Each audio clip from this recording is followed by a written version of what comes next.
أعوذ بالله من الشيطان الرجيم بسم الله الرحمن الرحيم اللهم صل على محمد النبي الأمي وعلى آله وسلم تسليما. السلام علیکم ورحمۃ اللہ وبرکاتہ. الحمد للہ وکفا وسلام علی عباده الذین اصطفى. اما بعد فاعوذ باللہ من الشیطان الرجیم. بسم اللہ الرحمن الرحیم. ان اللہ وملائکتہ یصلون علی النبی یا ایہا الذین آمنوا صلوا علیہ وسلموا تسلیما. اللہم صل علی سیدنا و مولانا محمد معدن الجود والکرم وآلہ الکرام وابنہ الکریم وبارک وسلم صلاة دائمة سرمدا ابدا بحمدہ تعالی وبکرم مصطفیٰ صلی اللہ تعالی علیہ وسلم. عزیزان گرامی وقار، آج کئی اہم صورتوں کی تلاوت ہماری ہوئی ہے، جس میں شروع میں ہی ہم نے سورہ مجادلہ کی تلاوت کی. مجادلہ کہتے ہیں بحث کرنا، ایک دوسرے سے آپس میں بحث کرنا. در حقیقت یہ ایک صحابیہ تھیں جن کے گھر میں کچھ معاملات ہوئے تھے. مطلب یہ تھا کہ ان کے شوہر نے ان کو یوں کہہ دیا تھا کہ تو میرے لیے میری ماں کی طرح ہے. اس کو زہار کہتے ہیں. ایک ہوتی ہے طلاق اور ایک ہے زہار. زہار اور طلاق دیکھنے میں سیم ہیں لیکن دونوں کے احکام الگ ہیں. میں اکثر یہ کہا کرتا ہوں کہ نوجوان نسل کو بھی یا جو شادی شدہ ہیں ان کو طلاق کے مسائل بھی سیکھ لینا چاہیے، اس لیے کہ ہم داخل ہونے کے راستے تو جان لی ہے لیکن خارج کس سے ہوتا ہے یہ بھی معلوم ہونا چاہیے. مثال کے طور پر کسی جگہ آپ انٹر ہو رہے ہیں تو آپ کو یہ بھی معلوم ہونا چاہیے کہ ایگزٹ کہاں سے ہے. اسی طرح شادی کے ذریعے سے آپ ایک نئی زندگی میں داخل تو ہو جاتے ہیں، شادی کے مسائل سب سیکھ لیتے ہیں، اور اس میں بھی بہت سارے لوگ نہیں سیکھتے شرعی طریقہ کیا ہے. لیکن میں سمجھتا ہوں کن چیزوں سے ٹوٹ جاتی ہے شادی یا نکاح، یہ امپورٹنٹ ہے سیکھنا، تاکہ غلطی سے اس دروازے پر نہ جاؤ. بہت سارے لوگ طلاق پوری ہو جاتی ہے تب مسئلہ پوچھنے آتے ہیں. اس ڈاکٹر کے پاس علاج کرانے کے لیے اپنے بچے کو لے جا رہے ہیں جو بچہ گھر میں مر گیا ہو، وہ کیا علاج کریں؟ علاج ہوگا؟ ابھی سانسیں باقی ہیں اور بیمار ہے، تب آپ ہاسپٹل لے جائیں تو پتہ چلتا ہے کہ کچھ علاج ممکن ہے. لیکن یہاں پر گھر میں پوری طلاقیں دے چکے ہوتے ہیں تب پھر مسئلہ پوچھنے آتے ہیں. مسئلہ تو آپ کو خود معلوم ہونا چاہیے کہ جب کوئی مرد اپنی عورت کو 3 مرتبہ طلاق کہہ دے تو اس کے لیے وہ حرام ہو جاتی ہے. طلاق مغلظہ اس کو کہتے ہیں اور یہ قرآن سے ثابت ہے. وہ اس کے لیے حرام ہو جاتی ہے، اجنبی عورت کی طرح ہو گئی، اس سے فوراً وہ الگ ہو جائے. اب وہ اس کے لیے حلال اس وقت تک نہیں ہوگی جب تک وہ عدت گزارے، پھر کسی اور سے نکاح کر لے. اب وہ دوسرا مرد اپنے اختیار سے جب چاہے اسے چھوڑے، پھر اس کی عدت گزارنے کے بعد پھر یہ پہلے شوہر کے لیے حلال ہو سکتی ہے. یہ طلاق کا پروسیس جو 3 طلاق ہو جائے. ہاں ایک بار اگر کسی نے کہا طلاق یا 2 مرتبہ کہا تو ابھی اسے بچایا جا سکتا ہے. یہ طلاق رجعی اس کو کہتے ہیں. اس میں رجوع کر سکتا ہے، واپس لے سکتا ہے، یعنی پھر اس کو دوسرے کسی کے نکاح میں دینے کی ضرورت نہیں، بلکہ خود ہی اس کا ہاتھ پکڑ لے اور کہہ دے کہ میں تجھے واپس کر لیا، تو یہ 1 طلاق یا 2 طلاق میں وہ واپس ہو جائے گی. اس کو طلاق رجعی کہتے ہیں. بتانے کا مطلب یہ ہے کہ یہ مسائل ہر مسلمان کو معلوم ہونا چاہیے. کچھ لوگ یہ کہتے ہیں غصے میں نے بول دیا اسے. تو میاں پیار میں کون بولتا ہے طلاق؟ غصہ آتا ہے تبھی تو یہ ساری چیزیں ہوتی ہیں. غصے پر کنٹرول ہونا چاہیے. غصے ہی کی حالت میں اکثر لوگ کہہ جاتے ہیں اور اسی وقت جو کہی جاتی ہے وہ واقع ہو جاتی ہے. غصے میں آدمی بے قابو ہوتا ہے. تو یہاں پر بہت سارے لوگ یہی عذر لے کر کے آتے ہیں، غصے میں بولا ہوں یا ہوش میں نہیں تھا بول دیا ہوں. میرے عزیزو یہ سارے بہانے شریعت نے نہیں قبول کیے، حتیٰ کہ ایسے نشے کے حالت میں بولا کہ آسمان و زمین کو بھی نہیں پہچان پاتا، اس وقت بھی بولا تو بھی واقع ہو جائے گی، اس حالت میں بھی اگر کہا ہو تو واقع ہو جائے گی۔ میرے کہنے کا مطلب یہ ہے کہ ان تمام مسائل کو سیکھ لینا چاہیے۔ یہ ہوئی طلاق۔ ایک ہے زہار، جو عورتیں تم پر حرام ہیں، مثال کے طور پر تمہاری ماں، بہن، بیٹی، یہ آپ کے اوپر حرام ہے نا، پھوپھی، خالہ، یہ آپ کے لیے ابدی حرام ہے، ہمیشہ کے لیے حرام ہے، ان سے نکاح نہیں کر سکتے تم۔ ماں سے کوئی نکاح نہیں کر سکتا، بیٹی سے، سگی بہن سے، یا پھر اپنی پھوپھی سے یا خالہ سے، کبھی بھی وہ زندگی بھر نکاح نہیں کر سکتا۔ ان کو محرمات ابدیہ کہتے ہیں، یعنی ہمیشہ کے لیے یہ عورتیں تم پر حرام ہیں، نکاح کے لیے حرام ہیں۔ اب ان عورتوں کے ذریعے سے آپ نے اپنی بیوی کو مشابہت دے دی، ان کی طرح کہہ دیا، اپنی بیوی کو کہا کہ تو میری پھوپھی کی طرح ہے، تو میری خالہ کی طرح ہے میرے لیے، یا میری بہن کی طرح ہے، یا پھر ایک عضو کو بھی کہہ دیا کہ تیرا پیٹ یا تیری پیٹھ یا کوئی حصہ میری ماں کی طرح ہے، تو اس کو کہتے ہیں زہار۔ وہ عورت تم پر حرام ہو گئی، طلاق نہیں ہوئی لیکن وہ حرام ہو گئی، اب تم اسے چھو نہیں سکو گے، یہ زہار ہے۔ اس کے مسائل ابھی آئے نہیں تھے۔ ایک صحابیہ کے ساتھ ایسا ہوا، عمر دراز خاتون تھی، ان کے شوہر بھی صحابی رسول ہیں، دونوں میں کچھ تکرار ہوئی گھر میں، تو شوہر نے کہہ دیا کہ تو میرے لیے ماں کی طرح ہے، تو وہ روتے ہوئے باہر نکلی اور آئی حضور صلی اللہ علیہ وسلم کے پاس کہ آقا اس مسئلے کو بتائیں، اتنی عمر ہو گئی، بڑھاپا آ گیا، اب جا کر میرے شوہر نے مجھے ایسا کہہ دیا، کیا کروں؟ نبی کونین صلی اللہ علیہ وسلم نے کچھ نہیں بتایا، خاموش رہے، کیونکہ ابھی مسائل آئے نہیں تھے، ابھی کوئی حکم اس مسئلے کے بارے میں آیا نہیں تھا۔ تو وہ باہر نکلی اور زور زور سے بحث کرنے لگیں اپنے شوہر سے یا کچھ، کہ میرا مسئلہ معلوم ہو جائے، کیا کروں، میں گھر میں رہوں یا باہر جاؤں، وہ چلا رہی تھی۔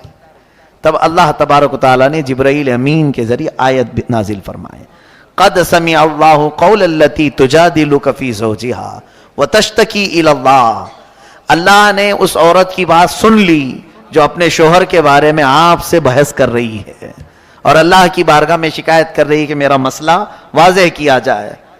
واللہ یسمع تحاورکما ان اللہ سمیع بصیر، اللہ نے آپ دونوں کی گفتگو کو سن لیا ہے اور اللہ سمیع و بصیر ہے، سنتا بھی ہے، دیکھتا بھی ہے۔ اب آگے مسائل اللہ نے نازل فرمائے، الذین یظاہرون منکم من نسائہم ما ہن امہاتہم، ما ہن امہاتہم، یعنی وہ تمہاری مائیں نہیں ہیں، لیکن اگر تم نے ایسا کہہ دیا تو یہ غلط کیا تم نے، غلط کیا تم نے۔ اب کیا کرے؟ اللہ تعالیٰ فرماتا ہے والذین یظاہرون من نسائہم ثم یعودون لما قالوا فتحریر رقبۃ من قبل ان یتماسا، ایک غلام کو آزاد کرنا ہوگا جس نے بھی ایسا کہا ہے۔ غلامی کا زمانہ تو اب ہے نہیں، پہلے غلام ہوتے تھے، ایک غلام آزاد کرو، اب یہ پھر تمہارے لیے حلال ہو جائے گی۔ نہیں ہے اگر، آگے سنی آیت اور بھی اللہ فرماتا ہے فَمَن لَّمْ يَجِدْ فَصِيَامُ شَهْرَيْنِ مُتَتَابِعَيْنِ مِن قَبْلِ أَن يَتَمَاسَّا، جس کے پاس غلام نہیں ہے تو پھر وہ کنٹینیو 2 مہینے روزے رکھے، تب جا کے وہ تمہیں حلال ہوگی۔ 2 مہینے مسلسل روزے رکھے، ایک بھی اگر بیچ میں چھوٹ گیا تو پھر اثر 9 رکھے، 60 روزے رکھنا ہوگا۔ شہرین متتابعین، اللہ نے فرمایا 2 کنٹینیو روزوں، 2 مہینوں کو روزے کی حالت میں گزارنا ہوگا، لیکن اتنے دنوں تک عورت کو چھو نہیں سکتے، وہ تمہارے لیے حرام ہے۔ اب یہ بھی اگر کوئی نہیں کر سکا 2 مہینے کے روزے، آگے رب تعالیٰ فرماتا ہے فَمَن لَّمْ يَسْتَطِعْ فَإِطْعَامُ 60 مِسْكِينًا، تو 2 مہینے کے روزے نہیں رکھ سکتا تو 60 مسکینوں کو کھانا کھلائے، وہ ایک ٹائم پہ کھلائے یا ایک مسکین کو 60 دن کھلائے، دونوں صورتیں ہیں۔ اب یہ 60 مسکینوں کو کھانا کھلانے کے بعد پھر تمہاری بیوی تمہارے لیے حلال ہوگی۔ طلاق کا پروسیجر الگ ہے اور اس کا الگ ہے، یہ زہار کہتے ہیں. یہ زہار کے مسائل شروع پارے میں ہی بیان ہوئے. لیکن خبردار اے میرے عزیزو، کچھ لوگ یہ زہار کو یا طلاق کو گالی سمجھتے ہیں. گالی دینا یعنی عورت کو کیوں بھائی طلاق کیوں کہا؟ گالی دینے کے لیے کہہ دیا. یہ گالی نہیں، گولی ہے، نکل جاتی ہے. گالی اس طرح سے نہیں ہوتی. اور در حقیقت اسلام میں گالی حرام ہے. ہاں، ڈانٹنے کی نیت سے تم کچھ اور الفاظ استعمال کر سکتے ہیں. اس کو کسی بھی طرح سے آپ ڈانٹ سکتے ہوں تو دوسرے الفاظ میں ڈانٹیں، لیکن یہ الفاظ طلاق کے یا زہار کے ہرگز نہ بولیں. کبھی بھی اپنی عورتوں کو کسی نے اگر یہ الفاظ استعمال کر لیے کہ تو میرے لیے میری ماں کی طرح ہے، میری بہن کی طرح ہے، میری بیٹی کی طرح ہے، تو میرے لیے میری پھوپھی کی طرح ہے، میری خالہ کی طرح ہے، تو یہ الفاظ جو ہیں زہار کے ہیں. عورت اس پر حرام ہو جاتی ہے.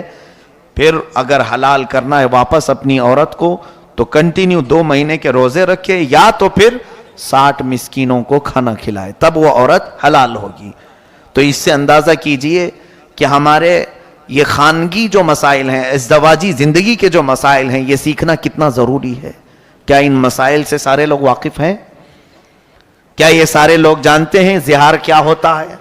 کیوں نہیں سیکھے؟ قیامت کے دن اگر تم میں سے کسی کے ساتھ ایسا معاملہ ہو گیا اور پکڑے گئے، اللہ تبارک و تعالیٰ نے پوچھا کہ تو اپنی بیوی کے ساتھ زہار کیا تھا پھر بھی ایسی زندگی گزارتا رہا. رب تبارک و تعالیٰ کی بارگاہ میں اگر کسی نے یہ کہا کہ مولا مجھے معلوم نہیں تھا، تو 2 پکڑ ہوگی. سیکھا کیوں نہیں، اس پر بھی مار پڑے گی، اور کیا کیوں، اس پر الگ سزا ہوگی.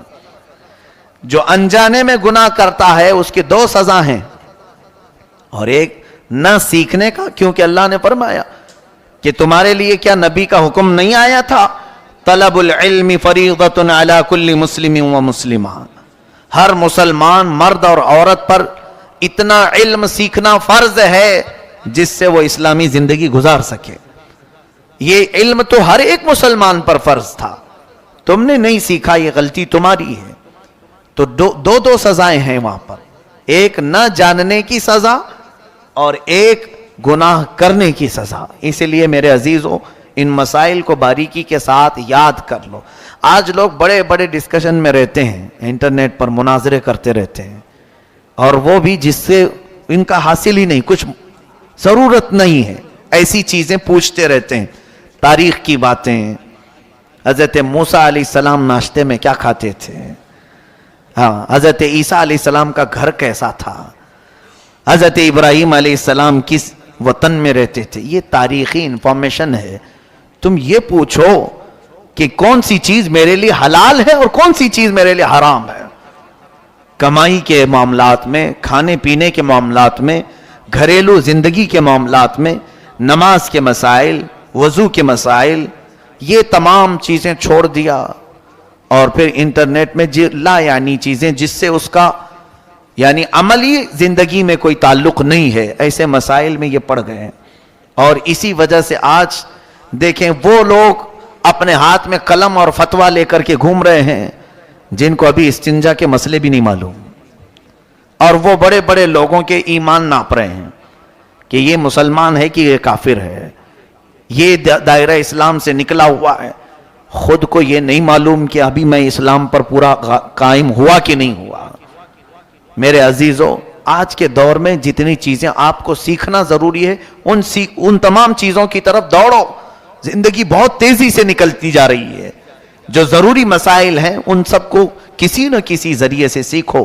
علمی محفلوں میں بیٹھو یا علماء کی صحبت اختیار کرو. کیا علماء صرف تعویذ گنڈے کے لیے ہی ہیں؟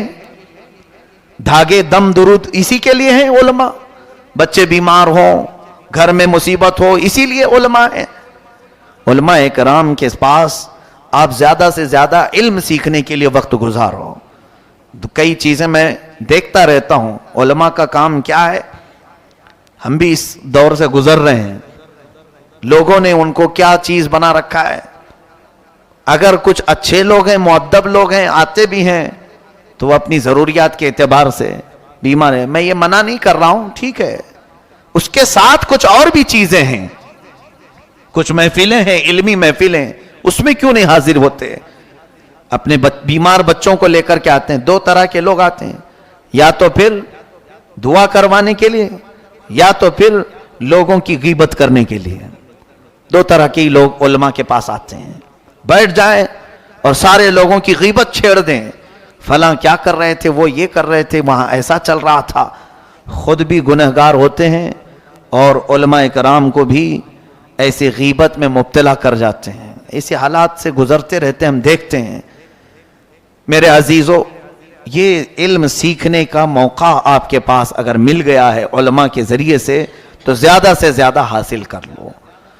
سیدنا امیر حمزہ رضی اللہ تعالیٰ عنہ, سیدنا عمر فاروق رضی اللہ تعالیٰ عنہ فرماتے ہیں کہ ہم کو سورہ بقرہ سیکھنے میں 12 سال لگ گئے. 2.5 پارے کی سورہ ہے. کون؟ امیر المومنین عمر ابن خطاب رضی اللہ تعالیٰ عنہ. سورہ بقرہ سمجھنے, تفہیم, اس کی تمام چیزوں کو معلوم کرنے میں مجھے 12 سال لگ گئے. اور خود میرے آقا صلی اللہ علیہ وسلم سورہ ہود کے بارے میں فرماتے ہیں کہ سورہ ہود نے مجھے بوڑھا کر دیا. اور ہم ہیں کہ چھونا بھی نہیں چاہتے, قاعدے قوانین معلوم بھی نہیں کرنا چاہتے. ہو سکتا ہے کچھ علماء تھوڑی دیر کے لیے ناراض ہو جائیں آپ کے پوچھنے کے طریقے سے, لیکن چھوڑو مت. ہو سکتا ہے کوئی جھڑک دے, لیکن چھوڑو مت, پھر حاصل کرتے ہی رہ جاؤ, لگے رہو.